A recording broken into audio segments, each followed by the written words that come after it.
What's going on, guys? And welcome back to Expand Podcast with your host, Omar Alfaro, and co-host, JP Singh. Let's go. So this is why we have this podcast, to go over ideas, strategies, information about getting better at the real estate business, for sales, for flipping, for wholesaling, for all of the above that has anything to do with real estate, even investing, maybe even saving some money against that IRS bill that you guys all have. If you are successful and if you make a bunch of money, you do have to pay the IRS because that's just part of it. Death and taxes is something that everyone is going to be facing with. That's it. Period. End of story. So I want you guys to know that our goal is to inspire, to educate, and to expand your knowledge about the real estate industry in general, flipping, investments, all the above. And I've been doing this for 20 years. We got JP here that's been doing it for 2 or 3 years. And we're going to be discussing all kinds of different strategies again. So sit back, relax, take some notes, and get ready to expand. So let's go. Episode 2. Good to be back. Let's go. With that being said, Omar, I want to dive right into it. You did touch base on just, kind of educating people on what's going on in the real estate business. Mm-hmm. What's going on in your business today? Are you working? Are you taking a lot of listings? What do your flips look like? Let's start there. Well, good question. It's 2023. So when you guys are, checking this out, market's changed.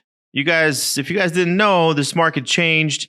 There's been a lot of challenges, a lot of differences. Some of the sellers are pulling back because they don't want to sell their house with a 3% interest rate on it and or 4%, depending. So this is the other thing. With regards to sellers out there, they're faced with a lot of different challenges if they want to move up or downsize. Personally, in my business, I saw something coming. So I ended up, putting majority of our flips on the market. And so far we've closed a good number of them. And we have about 4 or 5 projects that are still in the mix, and we hope to be done with them here soon. So definitely want to take advantage of the market before something does change again. Because it's good to know, not understand or not know that something's happening, but I guess it's taking those precautionary measures before something happens, so you don't lose that much money in your real estate investment. So far, we got some stuff going on, represent some sellers, and we got some buyers in the pipeline too, and it's pretty cool. With the flips that you didn't inquire, I guess you could say as soon as the market turned, run us through a couple of those deals, because you bought them at a different point of the market, and then you had to sell at a different point of the market. So is there anything key that I guess you could say you learned from that besides just knowing when to buy and when not to buy?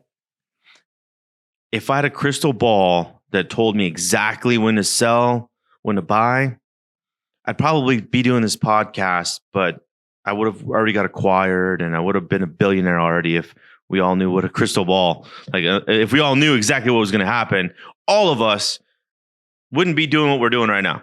Put it that way. But I will tell you something. The most recent loss, because we're going to be real.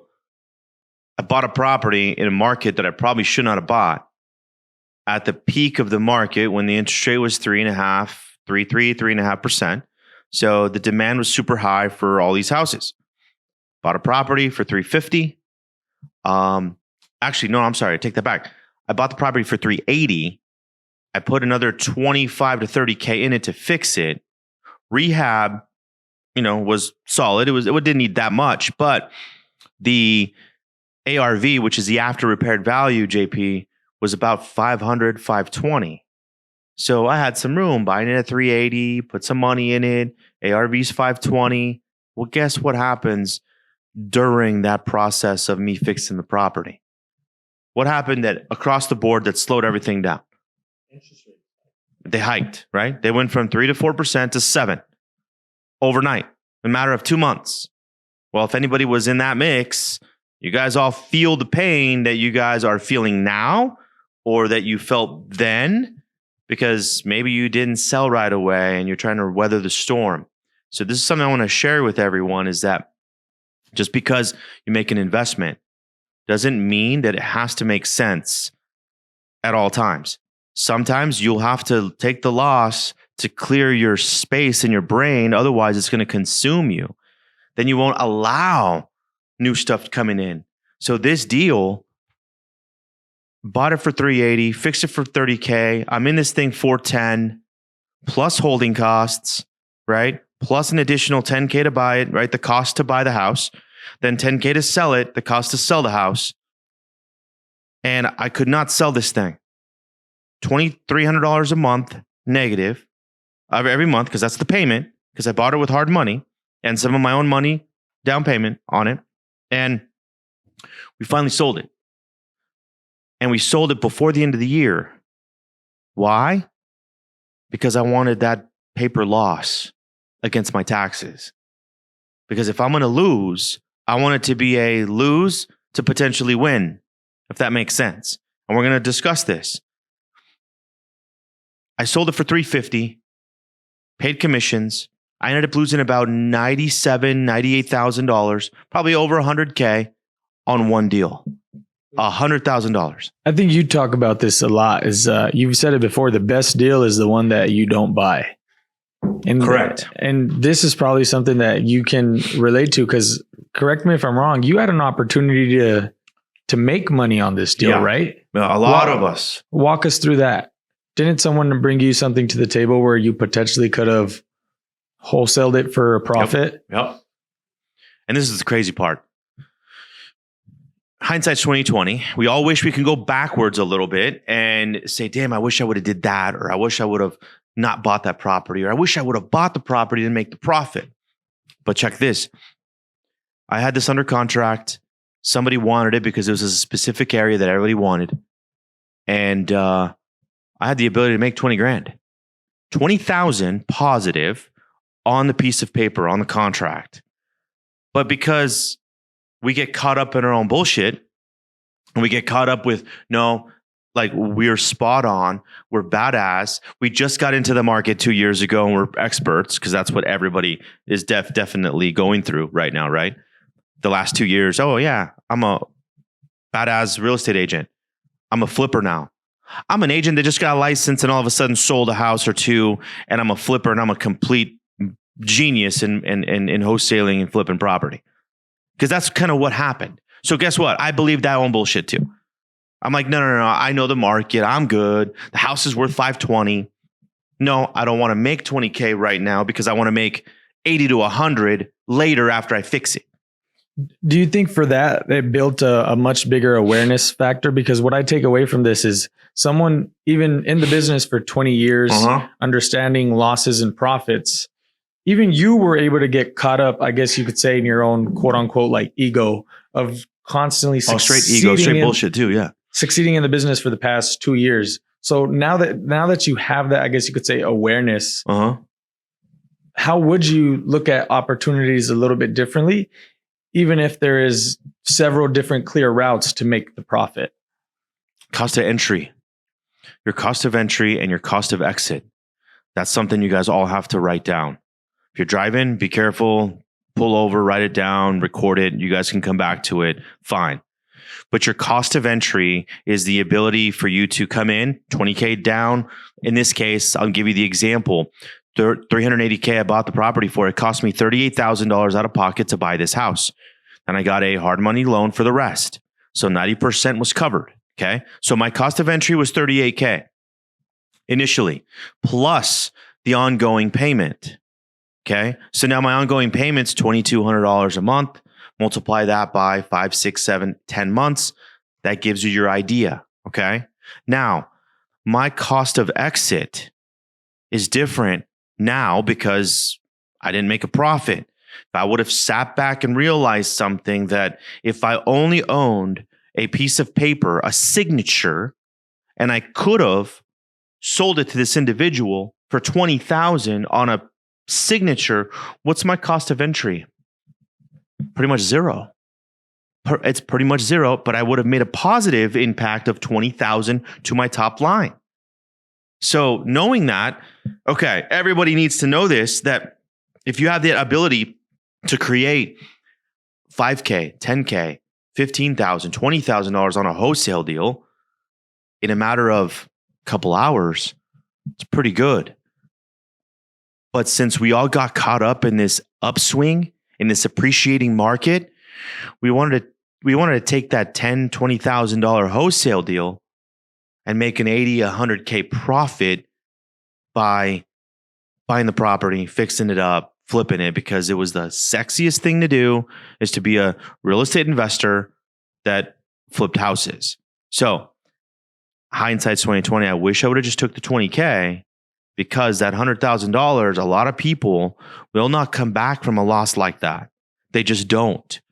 If you lost 100K tomorrow and that was your life savings, what are you doing after that? Think about that for 1 second. A normal consumer, a normal person that's out hustling, and they saved 80K to go flip because that's the coolest thing to do. And then next thing you know, market tanks or market switches, and all of your hard-earned money is gone. How long does it take you to replace that money? That's something you have to ask yourself. Cost of entry or the cost to sell that property with no cost out of pocket? Well, I think it's crazy. I'm telling you. Yeah, I think a lot of people definitely needed to hear that, just because, like I said, the awareness factor that gets built behind it. I guess what would you say are some of the deals that, I guess you could say, led you on that uprise of the market to get you to believe that, oh yeah, it's possible on this one as well. I can make my 80 to 100K. Are there any deals that stand out in that uprise of that market that turned out to be something you didn't expect at all, where your cost of entry was very low, but then your profit at the end was 10, 15x? Yeah, well, that's good, great question. But I'll tell you that in any market, you make your profit when you buy. Okay, in any market, profits made when you buy the property. Okay, in any market. So if you buy right, doesn't matter if it's appreciating or stagnant. If you buy right, there's always room. What was happening the last 18 months, 2 years, I'm going to say 18 months, is you couldn't buy wrong. You could not buy wrong, because by the time the deal was done and you fixed it, it appreciated for 6 months, 8 months. Demand went through the roof, supply super low, simple economics, supply and demand. If there's not a demand, if there's a demand for all of these things, these houses, guess what ends up happening? These buyers overpay because there isn't enough houses for sale. This is what was happening. And to be honest, it's like I rode that wave too. There was deals that I thought we were going to make 40 grand on in profit. We ended up making $130, $140 on one deal. But I wasn't the only one that was in this mix. Everybody else was too. So they all appreciated. They all made great moves. It's funny. Everybody made great moves when that market was appreciating. So now, make your move now. And it takes a little longer, takes a little bit more creativity. And that's something that, this is what we're discussing. We're discussing the real shit. Yeah. With that being said, I mean, I guess you could say we're still in somewhat of a transition. Walk us through some flips that are, I guess you could say, currently on the market or in escrow. And what was the expectation when you acquired that property? And what is the reality of it today? Oh, perfect. Place we bought out in Big Bear.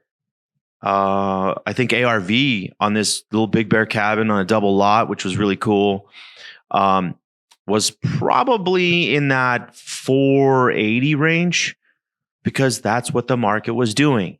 But because we bought, at least we thought we bought well. Okay, let me just clear that up. We bought well. Initially, I pegged this property to make $55,000. Pretty reasonable. And even with the volatility of the market. But guess what happened? It still increased. Interest rates still rose. The demand for cabins in Big Bear started declining. And because they decline, guess what happens? like the demand was not there no more. So if demand's not there, all your competition's dropping their prices. So we ended up selling this place for a profit of like 12 grand. We went from 45 to $50,000, in a profit, at least that's what the potential was, to exiting, still in the green, still positive, which is great, but 14,000 bucks. I mean, really? So I took that as like, hey, that's a huge W, especially coming from $100,000 loss. And then we made one that's 15. Hey, I'll take that all day. This is where the market's at now. Our normal flips before 2020, before COVID, before when it was a regular market, my average on flips, JP, were anywhere from $27,000 to $38,000 in profit. Every time we hit a 40 or 50 spot, that was a grand slam. And those were turning into the norm almost. They were the norm. And the grand slam was 100 plus in profit or more. I was pushing one that's almost $250,000 just in profit. Crazy. But that was not me. That wasn't my strategy. That wasn't because I timed the market perfectly. That was because I got fucking lucky. I got lucky, and so did everybody else. So, I mean, that's what we're talking about. We're talking about real stuff that happens, and that's just where it's at. Sometimes luck happens when preparation meets opportunity. So I'm sure. Be prepared for those opportunity, people. Yeah. I mean, going back to, I guess you could say a little bit more about the flips. So what you're adjusting moving forward is your purchase price, right? I mean, how are you basing your price now? Because you're still buying, you're still doing some flips.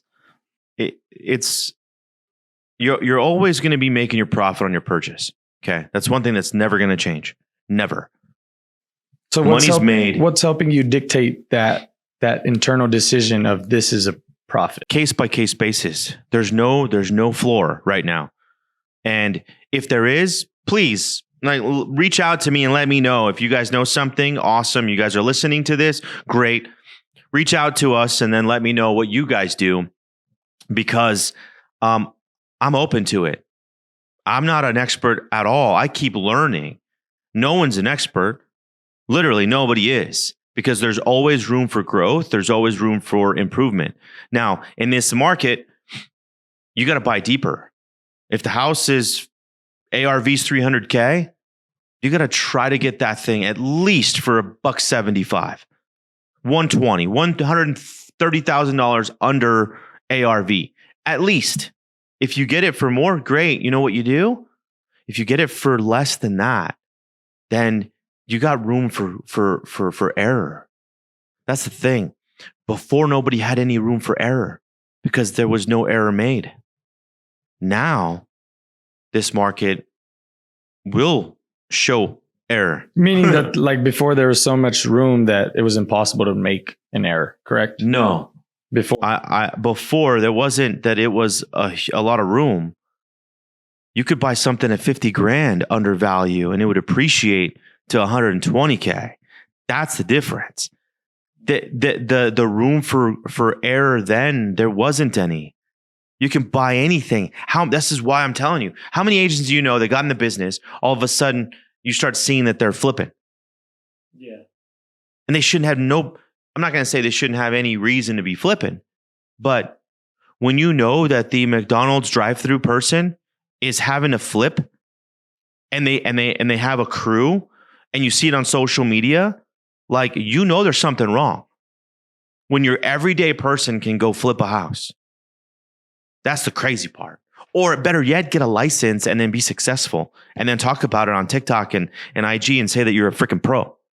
Yeah, that's what's crazy. I think that's what I wouldn't say even a downturn, because what it's created for our team is a lot more opportunities. Right. But this change in market, I think what it's going to do is filter and strain out a lot of people that were licensed in, I guess you could say, the past 5 years or even 10 years that did not work on that skill and just constantly, I guess you could say, took the uprise of the market.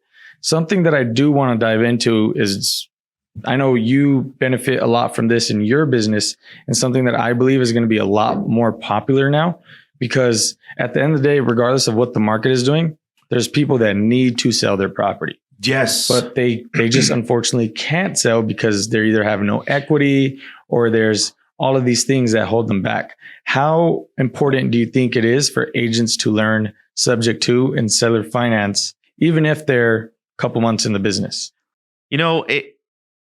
Before we get ahead of ourselves with regards to like creative financing, sub to all that other stuff, like I want everybody to know something. Like there's avenues that you can create opportunities. Okay. What I really want everybody to focus on, not that I don't want to touch on this subject at all, because I'd love to. Been doing this a really long time and have taken property sub to and owner financing all day long. But I want everybody that's listening right now to understand something. If you're in the real estate game and you're a realtor and you're trying to buy an investment property, there's ways to do it without exhausting or without going into sub to and owner financing. Because what I want you guys to learn is how to buy a property by a normal contract, by your normal car form that you can make an offer on a house that's on the MLS.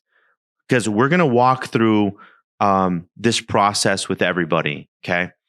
But I want it to be very, very duplicatable, okay? When we start talking about sub to owner financing, people don't even know how to buy a house. Yeah. And this is why we call it expand, right? Because you want to expand the ability for you to learn how to make an offer to buy a house traditionally. Because I believe that you have to go to step 1 before you go to step 10, my opinion. But somebody else could say, no, let's go to step 10. Cool. That's them. That's fine. I'm just giving you my input based on how I understood this market and how I grew. But to answer the question, vaguely is like, yes, everybody should understand how to buy property, creative financing, and that's going to be the separation between your competition and you getting an investment property. And that's something we're going to be discussing. This is all free stuff that we're going to be talking about. And I like that you mentioned to take everything in a step-by-step scenario. I know something that you touch base on a lot, and I'll let you go through this, the step-by-step process of a lead. Because ultimately, leads is how we generate income. And the more leads we have, the more income we will make if we're able to, of course, solve the problem for that lead. So I know you have a step-by-step scenario. Walk us through that. We do. And by the way, one thing before I share it all, I want to make sure that everybody knows that in any sales business, your blood flow is your lead flow. Okay? Your blood flow. The blood that's pumping in you right now, pretend those are leads. If you don't have any more leads, then you have no more blood. If you don't have no more blood, guess what ends up happening? You end up dying. You dry out, literally. That or a crazy ass heart attack because you got no more blood pumping. Oxygen levels are low. You do the math. Okay. So I'll get into it on another occasion because this is something that is very, very, very, very intricate to me. And there has to be some type of, understanding like, hey, this is something I created. And guess what? Like I will walk people through this. So make sure that you subscribe to our podcast, share it with people, understand that like, hey, this is something that we're able to give away because we're passionate about helping people. There's a process to everything. And before you can even have a conversation with anyone, JP, who do you need to call to have a conversation with? Buyer, seller. Right. What does that entail? Isn't that a lead? Yeah. Right.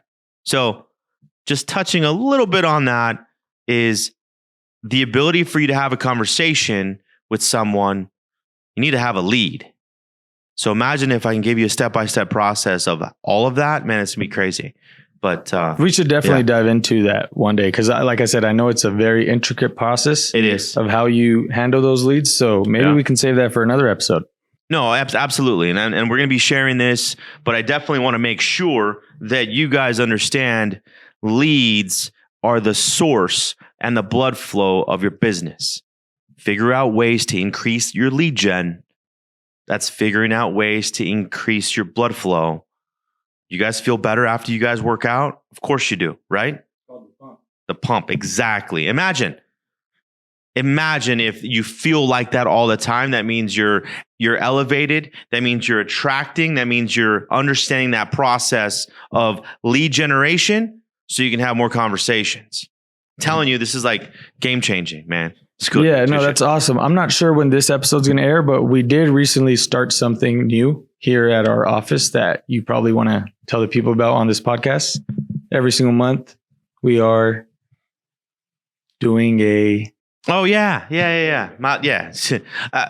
Completely, like literally, it's so because my brain's fried and we're going through this, and this is something like I want to be able to give more. But yes, every single month, we're going to be doing a free Expand Mastermind real estate investment meetup every single month that we're just going to be spitting game on real estate, helping your normal person that's not a real estate professional that should already know this stuff. But even if you don't and you're new in the business, you're going to be able to come to our office or a new venue that we do pick, because we're going to have our first one in a couple weeks. Actually, no, in a week. And we should probably have a good 50, 60 people here. And we're just going to be discussing pretty much like how to buy a deal, how to create an opportunity, how a normal person, yes, the normal person that has a 9 to 5, how they can invest in real estate. And if they don't know how, we're going to help them.